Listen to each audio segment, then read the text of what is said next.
Why criminals win the election and educated person loss the election. हमारे लोकसभा के 24 के election में 18,000 कैंडिडेट के फॉर्म आए हुए थे, जिसमें से 6,000 रिजेक्ट हो गए और 12,000 के अप्रॉक्स फॉर्म को एक्सेप्ट किया गया। और उन 12,000 फॉर्म में से 20% फॉर्म जिन्होंने भरा था उन लोगों पर क्रिमिनल केस थे, और वो भी serial criminal cases, rape, murder, kidnapping, चोरी, इस तरह के केसेस थे। आखिर क्रिमिनल्स क्यों इलेक्शन जीतते हैं? और वहीं पर अगर एक समझदार इंसान, पढ़ा इंसान पॉलिटिक्स में जाता है, इलेक्शन लड़ता है तो वो हार जाता है। मनमोहन सिंह जी ने अपने जीवन में सिर्फ एक इलेक्शन लड़ा था और वो भी वो हार गए थे। अगर आप ध्यान से देखें तो जितने भी पढ़े लिखे लोग होते हैं, जो समझदार होते हैं, अगर वो पॉलिटिक्स में उतरते हैं, चुनाव लड़ते हैं तो वो चुनाव हार जाते हैं। क्यों? और क्यों ये पॉलिटिकल पार्टीज क्रिमिनल्स को ही ज्यादा टिकट देती हैं? इस एपिसोड में हम इन सारे मुद्दों पर बात करेंगे कि क्यों क्रिमिनल्स को टिकट दिया जाता है, आखिर क्रिमिनल क्यों जीतता है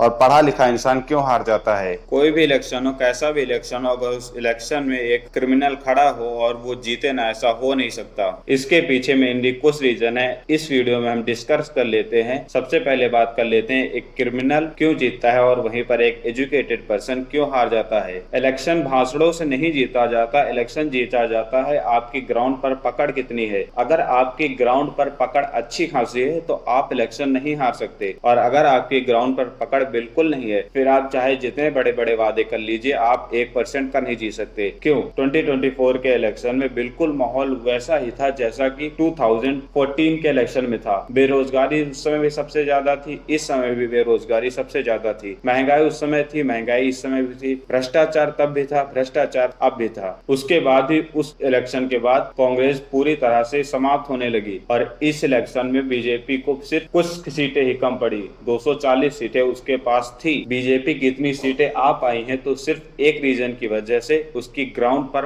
पकड़ कितनी जबरदस्त है, इस वजह से वो जीत पाई है। उनके कैंडिडेट की ग्राउंड पर पकड़ कितनी अच्छी थी, वरना सोचने वाली बात है, लोग इतनी महंगाई से परेशान थे, बेरोजगारी से परेशान थे, छात्रों को नौकरी नहीं मिल रही थी, इस चीज से परेशान थे, पेपर लीक हो रहे थे, इस चीज से परेशान थे। हर इंसान किसी न किसी फैक्टर की वजह से परेशान था। उसके बाद भी बीजेपी के 240 सीटें आती हैं, इसका मतलब होता है कि बीजेपी की ग्राउंड पर पकड़ बहुत ज्यादा स्ट्रांग है। सिर्फ यही एक रीजन होता है कि एक क्रिमिनल और एक एजुकेटेड पर्सन इलेक्शन क्यों जीतता है और क्यों हारता है। एक एजुकेटेड पर्सन कभी भी गवारों के साथ नहीं बैठता, ये सच है। ना ही वो गवारों के साथ बैठता है, ना ही उसके कनेक्शन गवारों के साथ होते हैं। और वहीं पर एक गुंडे के चमचे आपको हर गली मोहल्ले में मिल जाएंगे। आप अपनी सोसाइटी, अपने गांव, आप जहां कहीं भी रहते हैं, उस चीज को ऑब्जर्व कीजिए। आप वोट डालने गए, आपके आस पड़ोस के लोग वोट डालने गए तो किस मुद्दों पर वोट डाला? कुछ सोचकर वोट डाला या दूसरे के कहने पर वोट डाला? किसी ने बोला हो इस पार्टी को वोट दे देना तो आपने उस पार्टी को वोट दे दिया। क्यों? क्योंकि जिसने आपसे ये बोला था वो आपके काफी क्लोज था,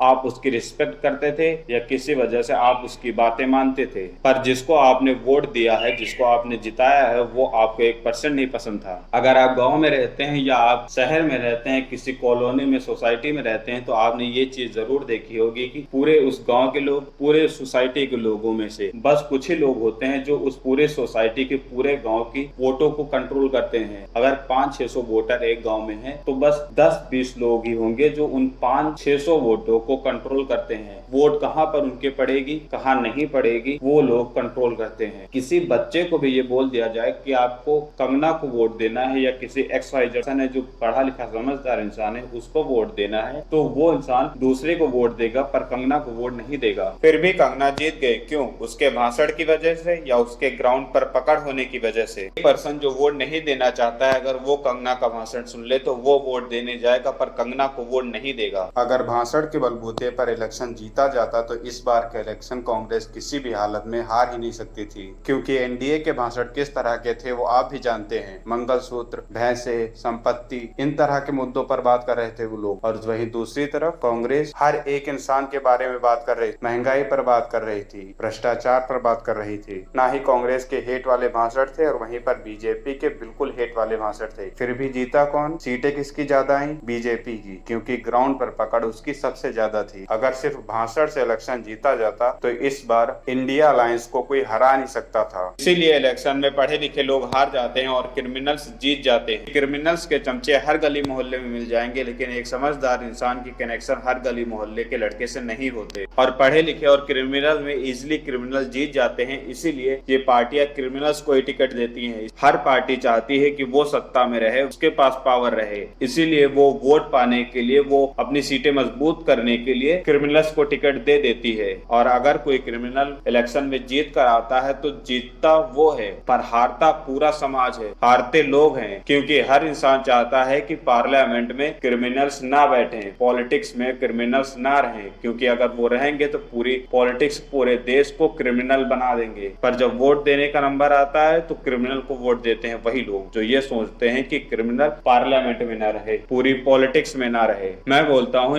अगर दूसरा चूतियापा कर रहा है इसका मतलब ये नहीं है कि तुम भी वही काम करो। अगर पॉलिटिकल पार्टी गुंडे को टिकट देते हैं, क्रिमिनल्स को टिकट देती हैं, तो इसका मतलब ये नहीं कि आप उस पार्टी के अंधभक्त बने हो और वो किसी भी इंसान को खड़ा कर दे उस पार्टी से तो आप उसी को वोट देकर जिता दो। आपके एरिया में कैसी व्यवस्था है, क्या हो रहा है, क्या नहीं हो रहा है, ये प्रधानमंत्री, सीएम, आपका विधायक, आपका सांसद आपकी बातों को, आपकी प्रॉब्लम को वहां तक पहुंचाएगा। और अगर क्रिमिनल को जिताकर भेजा होगा तो उसको घंटा फर्क नहीं पड़ेगा कि तुम्हारे घर में पानी आ रहा है, तुमको खाना सही से मिल रहा है, तुम्हारी व्यवस्था कैसी, स्वास्थ्य कैसा है, उसको घंटा फर्क नहीं पड़ता इस सब चीजों से। क्रिमिनल को सिर्फ क्राइम करने से ही मजा मिलता है, उसको पैसे चाहिए और उसको 1% का किसी भी चीज से कोई इंटरेस्ट नहीं, कोई लगाव नहीं। तुम मरते हो तो मर जाओ, वो जिस मुद्दे के लिए, जिस चीज के लिए पॉलिटिक्स में गया था वो करेगा वही। अगर हम लोग खुद क्रिमिनल्स को जिताना बंद कर दें और पढ़े लिखे समझदार इंसान को जिताना शुरू कर दे तो ये ऑटोमेटिकली पॉलिटिकल पार्टी क्रिमिनल को टिकट देना बंद कर देंगी। पर इस सब चीजों के लिए सबसे पहले हमें जागरूक बनना होगा, समझदार इंसान को वोट देना होगा। जितनी रिसर्च हम अपना एक फोन खरीदने में लगाते हैं उसकी 10% रिसर्च अगर हम अपना कैंडिडेट को समझने में लगा दे तो क्रिमिनल्स पार्लियामेंट से, पूरी पॉलिटिक्स से खत्म हो जाएंगे, फिनिश हो जाएंगे। पर सिर्फ वीडियो देखने से या सोच लेने से इस चीज का हल नहीं निकलेगा, आपको खुद उतर कर इस चीज को सॉल्व करना होगा। अगर आपको वोट देने जाना है तो क्रिमिनल को वोट कभी मत दीजिए। अगर आपके कॉन्स्टिट्यूंसी से सारे के सारे क्रिमिनल खड़े हैं तो नोटा को दबा दीजिए। कम से कम किसी को वोट देने से तो अच्छा ऑप्शन है वो, नोटा को दबाइए, कम से कम नोटा स्ट्रांग होगा और कम से कम नोटा को लेकर फिर हमारा सुप्रीम कोर्ट सोचेगा तो।